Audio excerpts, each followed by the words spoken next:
il faudrait attaquer le Maroc, Bien faire une guerre sûr, préventive. bien sûr. Avant d'être attaqué, il faut attaquer. La meilleure défense, c'est l'attaque. Malheureusement, je ne suis pas pour كيما يقول لك واحد يشارك dans une guerre ou tuer un innocent حتى بشق كلمة. Non, pour pour libérer un peuple, pour libérer la région. Regarde qu'est-ce qu'ils ont fait avec l'Iran. Tu penses qu'ils vont pas faire avec nous, là, l'Égypte, là, ils vont faire la même chose. أني نقول لك, le Maroc, il est à 2000% sioniste. Ceux qui le financent pour acheter l'armement contre l'Algérie, c'est bien les sionistes et les sionistas. Et ça s'est passé plusieurs fois. Et je vous ai dit que nous, le fait que le Maroc, il te prend la moitié de ton pays, c'est déjà une déclaration de guerre chez les militaires.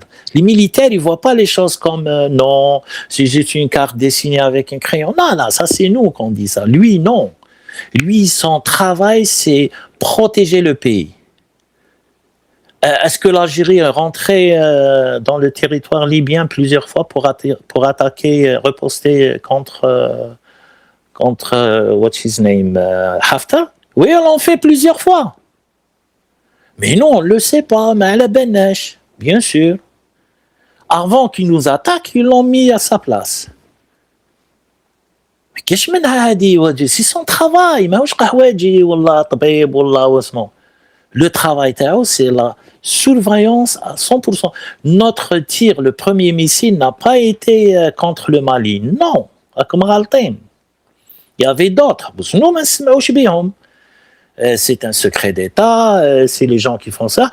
La plupart, même nos militaires qui moutent dernièrement, ils te disent à cause du terrorisme. Mais non, c'est استشهد في مكان آخر. C'est tout. أنا وش حاب نقول لكم يا الجماعة يا خاوتي. الموت حق.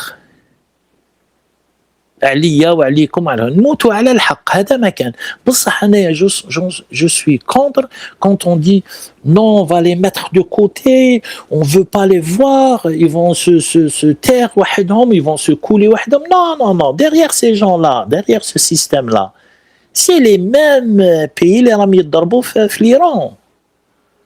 Soyons sérieux. Eh ben, si on veut se protéger réellement, il faut frapper, avant qu'il n'ait le temps d'être encore plus fort dans le sens de préparer des stratégies encore plus offensives et laisser l'ennemi grandir. Bah, c'est ce qui est en train de se passer avec voilà.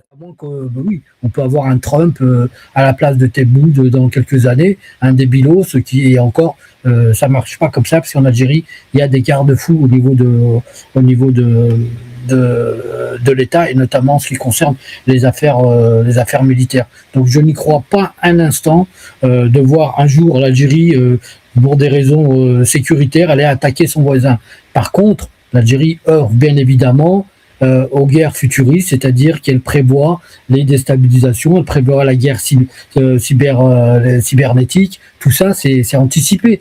Et quand une armée se modernise, ça veut pas dire qu'elle est en train de s'armer jusqu'aux dents, ou ça veut pas dire non plus qu'elle est là pour préparer un conflit. Ça se saurait, ça veut dire qu'il y a longtemps qu'on serait en troisième guerre mondiale, parce que tous les États sérieux et les États qui ont les moyens, bien évidemment, ils savent ce que fait l'Éthiopie, ce que fait l'Angola. Je prends des pays africains, ce que fait l'Angola, ce que fait aussi l'Égypte, qui est la première puissance militaire en Afrique, même si je pense que l'Algérie est au-dessus.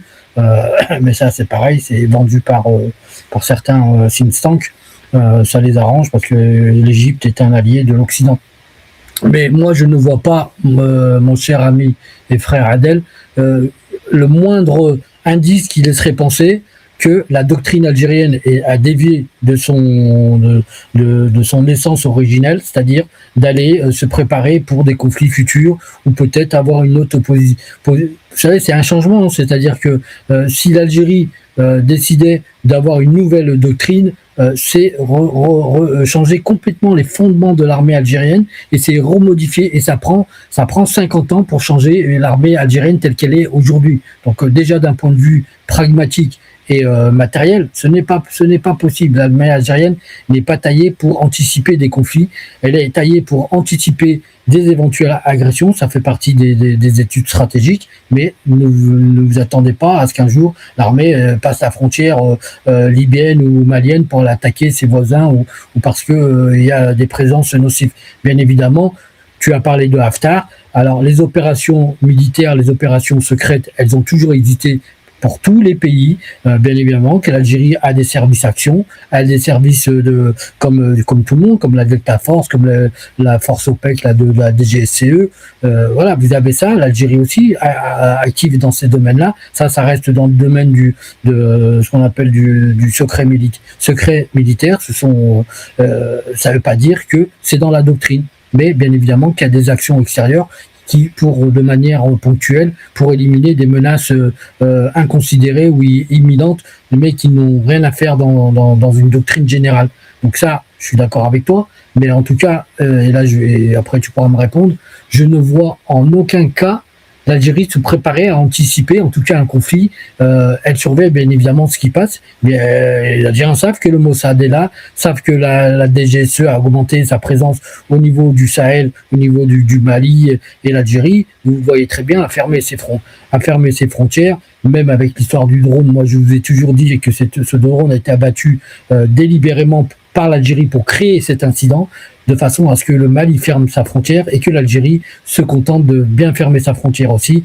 On connaît, c'est une méthode que les Algériens aiment bien faire, c'est de provoquer le voisin à fermer ses frontières. On l'a vu aussi avec la Libye, on le voit avec le Mali, avec le Maroc. Voilà, on coupe les frontières, les relations diplomatiques. Comme ça crée un précédent. On ferme l'espace aérien. C'est plus facile de défendre des frontières fermées que des frontières ouvertes. Mon frère, j'ai rapproché, disons, l'image bien claire, grande, et j'ai les détaillé en plus. On ne vit pas loin de ce pays-là. Il y a du feu dedans. Le peuple marocain souffre de ce système-là. Moi, j'ai dit que ces gens-là, ils sont dangereux sur la région elle-même. Qui est le pays le plus grand dans la région? C'est l'Algérie. Ils vont venir chez nous. Ils vont nous couper la tête si on ne bouge pas. C'est très clair parce que on essaye de dire, on parle des accords Tassoma, mais ça n'a rien à voir. On est dans les 2026, les enjeux changent. Le côté les enjeux, mais la doctrine est la même, c'est-à-dire que la doctrine n'a pas changé. Et là, tu te trompes de combat parce que le vrai combat, c'est la déstabilisation. Si tu veux, ce qui est important en Algérie. Laisse-moi juste commenter, fait une chose. Ok. Adnan et Tété, vous êtes témoins. Est-ce que le Maroc, il a la moitié de la carte de l'Algérie ou non? Mais on s'en fout de ça. Mais ne me dis pas, tu t'en fous, c'est pas de la rigolade. Ça, bien sûr que c'est de la rigolade. Tout à l'heure, tu as dit, il y a des gens de l'état-major algérien qui disent « Ouais, cette carte-là, c'est une agression ». J'ose espérer que c'est faux, puisque ça voudrait dire que nous avons des cadres militaires complètement idiots. Adnan. C'est pas ça, Est-ce qu'il y a une explication mieux que le chef suprême de ce pays-là, le roi, il te dit la moitié de ton pays, la mienne, c'est pas un blago, là, je ne l'a jamais dit d'ailleurs.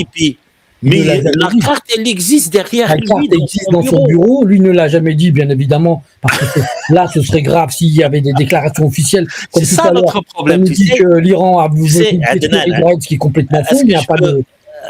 Mais beaucoup disent, mais des Israéliens justement, des politologues et autres, des personnalités publiques, qui disent voilà, nous on va s'occuper de l'Algérie. Tout simplement, c'est le prochain pays avec le Maroc. Ça va être un gâteau à partager. Ça a été dit, un gâteau. L'Algérie est un gâteau à partager avec le Maroc. Un historien français a dit la moitié s'appartient au royaume marocain. Non, l'historien que tu parles, c'est Lugan. Lugan n'est pas un historien en tant que tel, c'est un polémiste, un mec qui un polémiste historien. Il faut arrêter de faire... il faut donc laisser...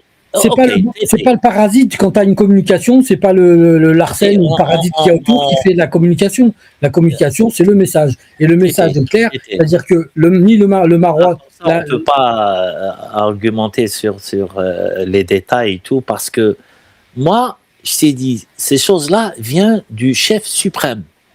Raïs al-Arkan, Huwa, c'est lui le chef, c'est lui le roi. Est-ce qu'il l'a dit? Il l'a jamais dit. Il est dans son apparat. Point final. Un sénateur américain, un grand politicien, il était choqué. Il a dit, j'étais à son bureau, j'ai vu cette carte. Et lui a commencé à montrer cette carte. Est-ce que ce message-là, il vient d'un Slimy ou il vient pas d'un TikToker, il vient du chef suprême. Ça, c'est déjà un signe. C'est les pires. Hein. Clair. Est-ce que toi, tu want to play just I'm blind, je suis aveugle, je veux pas le voir. Je veux voir qu'est-ce que je peux voir. Non. Ça se fait pas. C'est dans la constitution marocaine, c'est-à-dire une partie de l'Algérie, c'est dans la constitution marocaine. Qu'est-ce que vous voulez de plus? Qu'est-ce que tu veux de plus?